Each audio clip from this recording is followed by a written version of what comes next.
Assalamualaikum warahmatullahi wabarakatuh. Teman-teman semua, membangun kebiasaan baik bisa dilakukan dengan berbagai cara.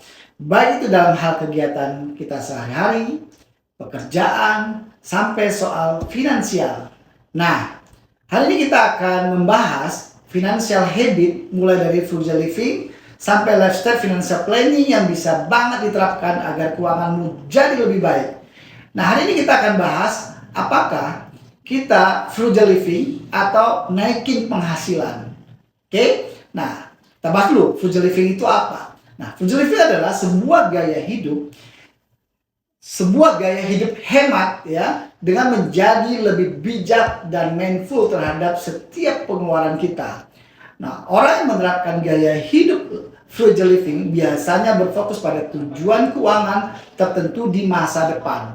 Misalnya, dalam jangka waktu terdekat kita ingin pensiun dini, atau kita ingin mempersiapkan financial freedom kita dalam waktu tertentu dengan cara kita berhemat sedini mungkin sehingga tujuan kita pensiun dini kita bisa tercapai, financial freedom kita bisa tercapai. Nah, tapi apa saja kebaikan dan kekurangan dari frugal living? Nah, kelebihannya apa? Kelebihannya adalah pertama, memungkinkan untuk menghemat uang lebih banyak karena memang kita berhemat lebih banyak dari penghasilan pendapatan kita saat ini.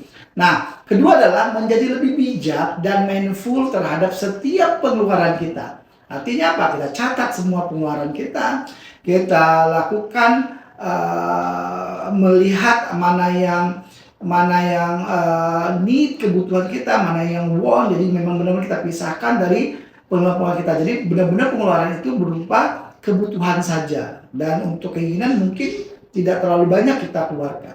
Nah, tetapi apa saja kekurangannya? Pertama, hemat itu tetap ada batasnya. Ya, hemat itu tetap ada batasnya. Jadi ada pengeluaran yang bertambah seiring berjalannya waktu ya. Jadi ada pengeluaran tambahan seiring waktu itu. Contohnya apa? Bisa untuk kesehatan ya, bisa untuk biaya pendidikan anak kita, bayar segala macam, beli buku segala macam. Atau ada biaya-biaya yang harus kita keluarkan dari biaya fixed income yang seharusnya fixed spending yang seharusnya kita keluarkan, tapi ada biaya-biaya tambahan.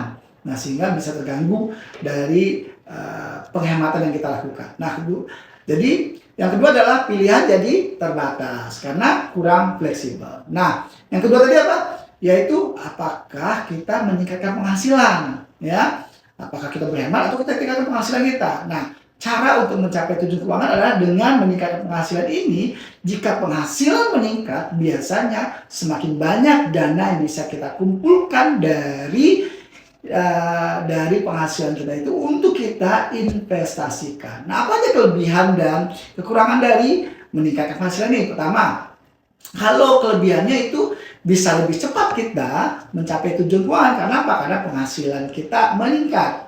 Yang kedua, ada keluasan dan fleksibel dalam mengatur keuangan kita karena memang penghasilan kita meningkat sehingga pengeluaran pun kita bisa bertambah juga. Tapi kekurangannya apa? Kekurangan juga ada karena pertama, tidak mudah dan perlu usaha lebih untuk meningkatkan penghasilan tersebut, mau itu side income, mau pendapatan lain-lainnya. Nggak mudah untuk bisa membangun bisnis di antara pekerjaan kita yang lainnya. Oke. Nah, kedua apa? Tetap akan sulit mencapai tujuan jika tetap boros. Jadi walaupun penghasilan kita meningkat, tapi gaya hidup kita tidak berubah, bahkan meningkat juga gaya hidup kita, maka dipastikan juga tujuan keuangan juga akan susah tercapai. Nah, baik, keduanya tadi, baik itu frugal living maupun meningkatkan penghasilan tadi, itu memiliki kekurangan dan kelebihan masing-masing. Jadi, coba sesuaikan saja dengan budget, ya, kebutuhan, juga kebiasaan pengeluaran kita atau spending habit kita masing-masing. Nah, mungkin kita bisa juga mengkombinasikan kedua hal tersebut. Bisa dengan meningkatkan penghasilan, kita juga melakukan frugal living atau penghematan. Artinya ketika penghasilan kita menambah, jangan sampai gaya hidup kita juga meningkat, tapi kita lakukan penghematan dari biaya-biaya tersebut. Tapi yang pasti, yang paling penting adalah apapun caramu untuk mencapai tujuan keuangan, jangan lupa terus berinvestasi. Oke? Assalamualaikum warahmatullahi wabarakatuh.